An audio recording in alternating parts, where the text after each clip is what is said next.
Welcome to the Fiscal Physical Podcast. Join us each week as we sit down with the founder of Alchemy Wealth Management and author of Your Fiscal Physical, Ryan Nelson. Tune in to gain valuable insights and practical tips as we simplify complex financial concepts into digestible lessons. From budgeting to retirement planning, this podcast is your go-to resource for mastering financial literacy.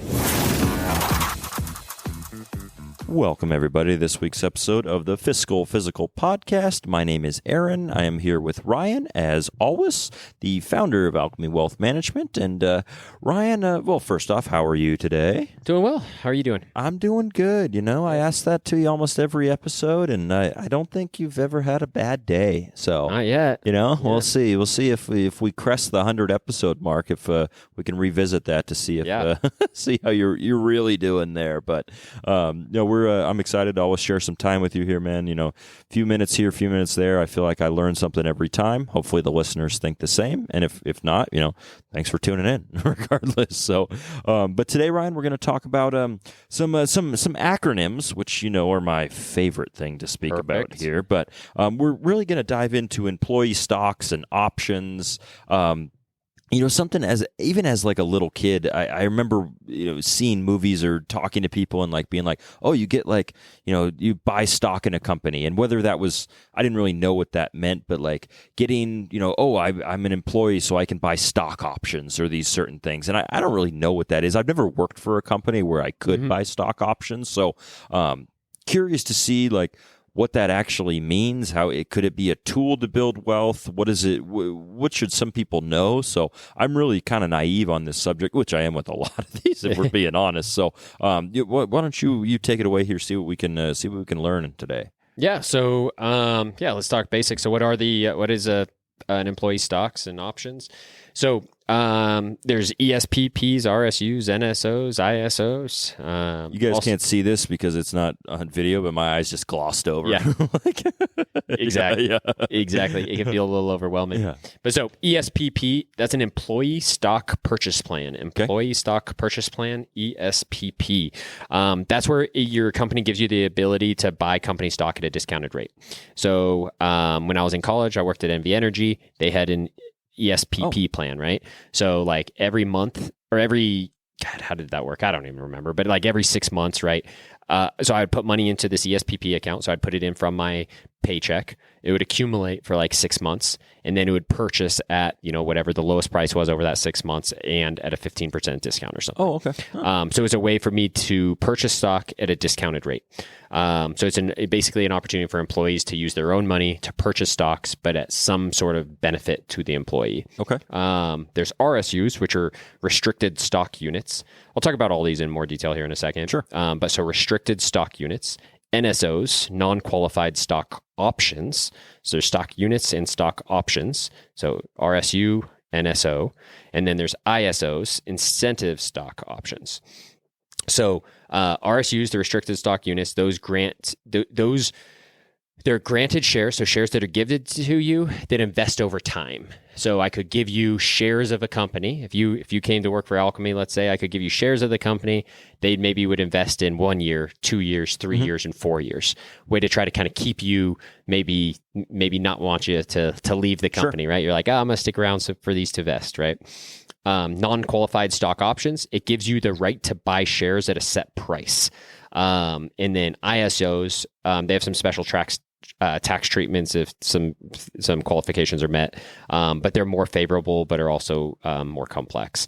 But so at high level, that's, you know, some of the like employee stocks and options. And so again, why would a company offer these? Again, a retention and motivation tool to try to retain employees and motivate them. Like kind of the theory is, if you own a bunch of company stock, you're technically an owner.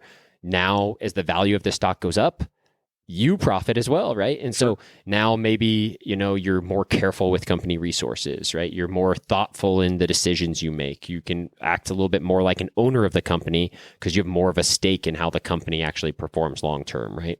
So that'd be some of the theoretical advantages of why companies might offer these stock options. Okay. Yeah, no, that kind of paints a picture of like why, I guess, knowing the why behind something when it's offered, like at least some of the options, like obviously maybe that's not all encompassing, but like that's cool. Like to think about, the retention piece, like, if I'll give you, stock options to stay with us or whatever. Like that's a cool way to think of like why that might be offered. Yep. Cool. Now let's talk some terminology. So if you thought the acronyms were tough, now we got a whole bunch of terminology as well, right? That's why these things can get a little bit confusing. Don't worry about it too much. Hopefully this terminology will give you at least just point you in the right direction of like what to Google or what to search or where, like educate you enough to further educate yourself. There's always that saying like you don't know what you don't know. Absolutely. Hopefully this like helps educate you on what you don't know so you could dive deeper into some of the stuff, right? But so terminology, so there's vesting. That's basically you earning the right to the stock over time. Typically, there's a vesting schedule that gives you the time period at which you will earn the right to the stock. There's a grant date. That's when the share options are given. Okay. There's an exercise price. That's the price at which you can buy your stock. So this would be for an option. The exercise price would be the price at which you're allowed to buy these stocks for. And then there's the fair market value that's used to help determine that's what the market is now. It's used to help determine like gains and losses. So that gives you a little bit of terminology and extra industry jargon there to extra confuse you with all of these acronyms. Yeah. So now, like, let's think about how to maximize these things. So if it's incredibly important if you do get these and they're a bit confusing to you. There can be a lot of value to work with a professional here. So I would just say go probably find yourself a good financial team, a financial advisor, a CPA. And knowing when to exercise your options is important because there could be different expiration dates. There could be different tax implications depending on what year you exercise these, right? So timing can be everything here. So be very careful. The other thing you'd want to, again, why it's good to talk to a professional is the taxes. So it feels sometimes like a hidden variable. Like taxes should never be like hidden, so to speak. Right. But oftentimes it's like, I got this $100,000 of stock options. Like, cool, that's $100,000 more of income. It's like, yeah, it is $100,000 more of income. What that means is you owe taxes as if you earned 100. Uncle Sam's gonna get his. Yeah, exactly. So, for all intents and purposes, I don't want to get too in the weeds from a tax perspective. Just know that there are tax implications, and so again, that'd be a good reason to start working with a tax professional and really start to understand the difference in the tax implications, because the tax implications are different for ESPPs and ISOs and RSUs, right? So definitely make sure you're using the right resources there. Now, one thing I always think, so like to make the most of these, the one almost mistake, I guess, for lack of a better term, that I see happen all the time is the lack of diversification. Sure. Yep. So maybe somebody works at Microsoft. They're making a good income from Microsoft. They got a bunch of Microsoft stocks. And now all of a sudden you fast forward, they've been working there for 30 years and they have a lot of eggs in the Microsoft basket, so to speak, right? If we think about diversification, usually we talk about not having more than like 5% of your net worth in any one company. Maybe they have 50% of their net worth now in these stock options and tied up. But not only that, they have 50% of maybe their net worth in 100% of their income, right? Everything. So it's like you want to start thinking about, how many eggs do you have in these baskets? And so if you start just accumulating all these stocks at the same company, cool, that's great. It's awesome. Your company's offering them to you. Now, as you look at it through the view of through the lens of retirement planning, now we'd be saying, wow, you have a lot of exposure to that one company. You're maybe taking more risk than you should be through that extra exposure. Are there opportunities to diversify, maybe sell some of that company's stock or options or stocks you've received and re-diversify it elsewhere? So I see this happen all the time where between clients' income and all the stocks they have at that company, they're not diversified. They have way too much concentrated wealth in one company. So I see that all the time. I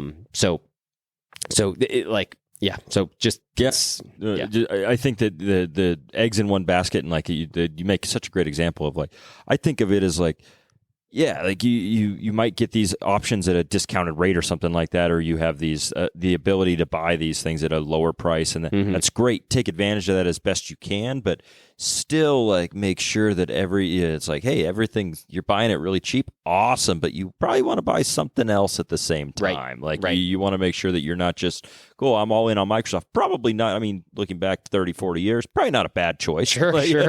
But what are the next 30, 40 years going to look like? Right. And who knows, like when it comes to that. So hard to say. Yep.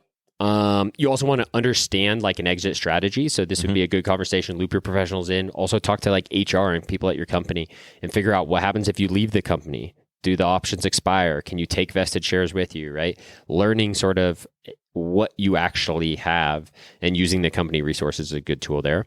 And then you do this all sort of strategically. So you want to, if you're going to exercise something, like coordinate it with your bonuses and your tax years and like different like market conditions. So like one example, let's say you were working at company ABC.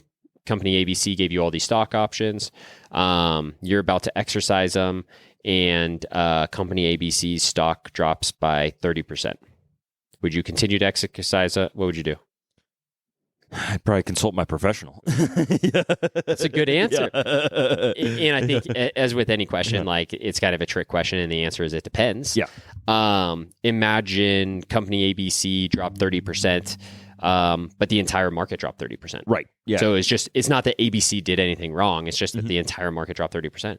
Now you might look at this and you say, I was going to have, maybe I had $100,000 worth of them. It dropped to 70,000. Now I can recognize this at only 70,000 of income. So I get it. It's more favorable from a tax perspective. Yeah. And then I can get it all rediversified. The whole market's down. So I get to now invest into the market while it's down. And so maybe you get the same, you're not selling low. People, we want to buy low and sell high.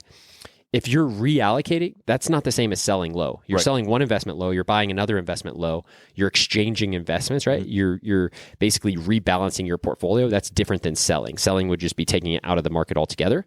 So having the opportunity to rebalance while it's low may be a blessing in disguise, may give you an opportunity to get now diversified and have less of a tax burden and buy all these other investments while they're down, right? So there's just lots of different considerations there. And again, that's just one maybe silly kind of example, but it just goes to show you want to kind of be strategic with this and use different windows and how it aligns in different tax years to come up with a good strategy there.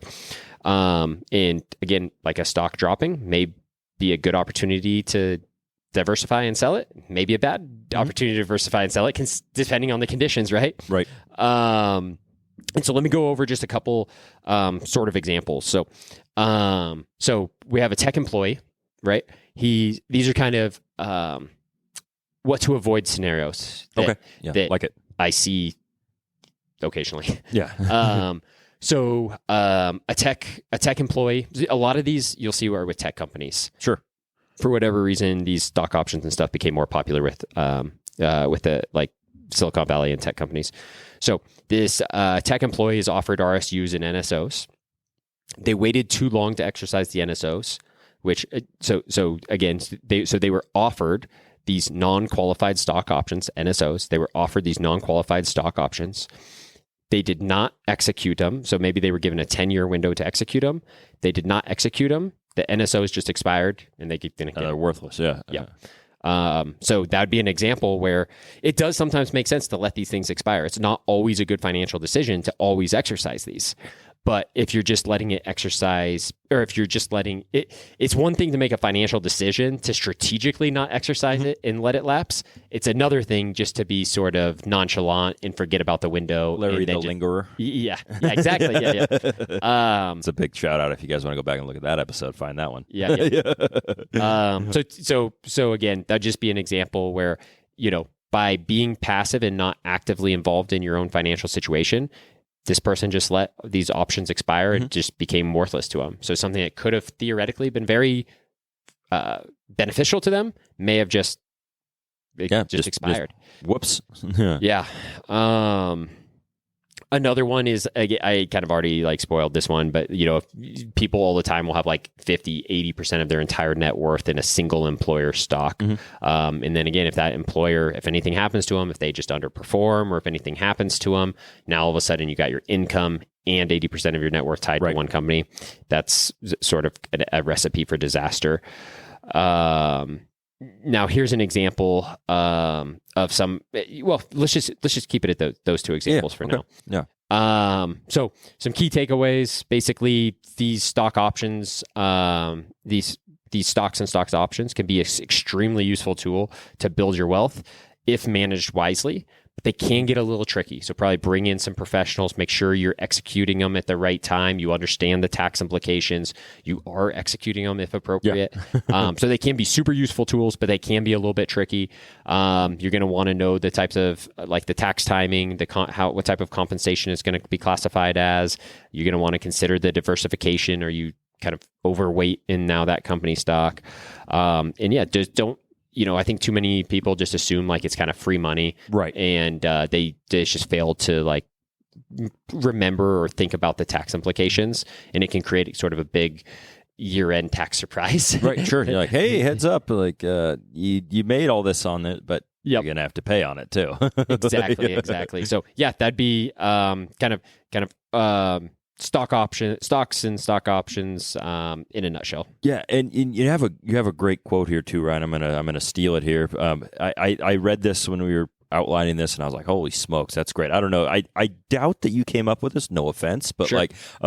Concentration builds wealth, diversification preserves it. Sure. I think that's probably quoted to Ryan Nelson, I would guess. I'm going to assume that. But yeah. I think it's a great quote just to think about, like, when it comes to these things, and we've mentioned a couple of times, like, the diversification factor of, like, not putting all the eggs in one basket, but at the same time taking advantage of, concentrating on what's in front of you, what options, what benefits are available, and maximizing those benefits to ensure that you can build that wealth, but then diversifying to, preserve that wealth over a long time. Absolutely. Is that Warren Buffett who said that? I don't know who said that. I don't think so. Okay, I was just curious. Like, it was just like, did you actually come up with that quote? I mean, yeah, I typed it out there, but I mean, there's lots of I'm always careful to like take credit because you just hear so many things and you say so many things that it's like, I don't know, you just say stuff. Like everything is sort of like, everything I say is sort of a culmination of other things I heard from other people that are built on. So like, that's a good point. That's not a quote I can recognize as him saying. I just like typed it out there, but let's see. Oh, excellent. Well, in that case, I am absolutely attributing it to you. Then that case, so I'm gonna use that. I'm gonna drop that at. Yeah, it does. So it's just I just did a quick Google. So it is a common investment phrase. So again, it's just something that people say. Perfect. But it does say notable investors like Warren Buffett, Charlie Munger, Bill Ackman have all used it. Sure. Okay. So it's just a common investment phrase. Like I don't think it's like. Yeah, absolutely. I'm still attributing it to you, and it's funny. I've mentioned this a couple times. At my job, like there's not a ton of opportunity to weasel in financial things, but darn it, I try. Like it might not be appropriate in certain cases, but just I have a meeting. Actually tomorrow with we're getting some new suppliers for these certain things, and I'm gonna drop this concentration builds wealth, but diversification preserves it. Like in some sort of format, people are gonna be like, oh wow, that's so sage. Or they're gonna be like, the heck was that, dude? Yeah. Like, I think I heard Charlie Munger say that once. Yeah, exactly. Why are you just quoting that guy? So anyway, awesome, Ryan. Well, I appreciate it, man. Appreciate you, breaking this down here too. And I think one of the big things is ultimately talk to your professionals. We circle back to that a lot. For sure. When it comes to these things, because you don't know what you don't know. Right. And ensuring that you get, you're properly taking advantage of these things and making sure that down the road, you're not putting yourself in a financial hole when you actually think you maybe are doing the right thing. Like ask those questions, ask those HR people, get that information, and ensure that you are using everything to the maximum benefits. And that's a big mantra that I try to live by and try to make sure that everybody does as well too. So absolutely. Awesome, man. Well, everybody hang tight. We'll be right back on the other side of this. And now to put the personal in personal finance. All right, Mr. Nelson, we are back on this side of the Fiscal Physical podcast. Appreciate everybody hanging out with us here. Ryan, I have a question here for you. Do you prefer to cook at home or eat out. What is your preference? I love eating out. Yeah. I love the experience of just going to a restaurant, and I think it's just so fun. So 100% eating out. I have been tracking like all my calories for this year, trying to be like healthier, and it's just I've learned a lot from tracking it. Sure. And so like I will tell you, it's way easier to hit my like goals eating at home. So there's something about that, right? Like sometimes like if I'm like forced to eat out, I'm like it's like I don't really, but like other times it's like it is an experience. Like it's so fun. It's awesome. So definitely my answer is eating out, but eating at home, there's definitely kind of gives you that flexibility and ability to accomplish what you're going for. So I think they're both good. What about you? Yeah, no, it's a really interesting question because I'm right there with you. I love going out to eat. I think that it is phenomenal. You could sit there, you can have conversation, like whatever, and somebody just brings you your food. Like that's awesome. Like I feel like a king when I go out until I have to actually pay for it later. But I also think that there's I really have grown over the last year, like trying to save money and like, be healthier and like really control what I eat. And especially with having a young kid, you want to make sure that you are kind of wary of what this kid's eating as well too. So absolutely. It's like, maybe we should, really introduce those vegetables. Like we're eating them. He sees us eating them. It's just part of the routine specifically. So I think there's pros and cons with each one, but I think that if you go out and you have a good meal, you have a good experience, there's something like, it's almost like a high that you get from it. Awesome. You're just like, wow, I'm really fulfilled with this without a doubt. So I definitely choose if I had all the money in the world, I probably wouldn't eat in very often. If that makes sense. I feel you. Awesome. Well, I appreciate it, Ryan. Appreciate the listeners. Hopefully everybody's going to go out there today and maybe have something to eat. I don't know, like whether you eat at home, cook it, or eat out, cook it at home, whatever. Maybe you check out your employee stock options as well too. Yeah. So hard to say, but anyway, appreciate everybody. Thank you so much. These drop on Tuesdays. Check us out wherever you get your podcasts. And Ryan, anything to leave the listeners with here, my man? As always, stay the course. Thank you for joining us for the Fiscal Physical Podcast. Until next time, happy listening. And as always, stay the course. If you have a question or topic suggestions, please email us at podcast@alchemywealth.com. If you enjoyed today's discussion, subscribe to the podcast to ensure you never miss an episode. And consider leaving us a rating and review on your favorite platform. This helps other listeners like you find the show. For more resources, you can visit Alchemy Wealth Management's website at www.alchemywealth.com or find your Fiscal Physical, the book, on Amazon. We'd be remiss if we didn't mention that personal finance is just that, personal. Please don't take anything we say as advice. The preceding content is for informational and entertainment purposes only. It's not an offer or a solicitation, nor should it be construed or relied upon for tax, legal, or investment advice. It doesn't consider your personal financial situation or objectives and may not be suitable for you.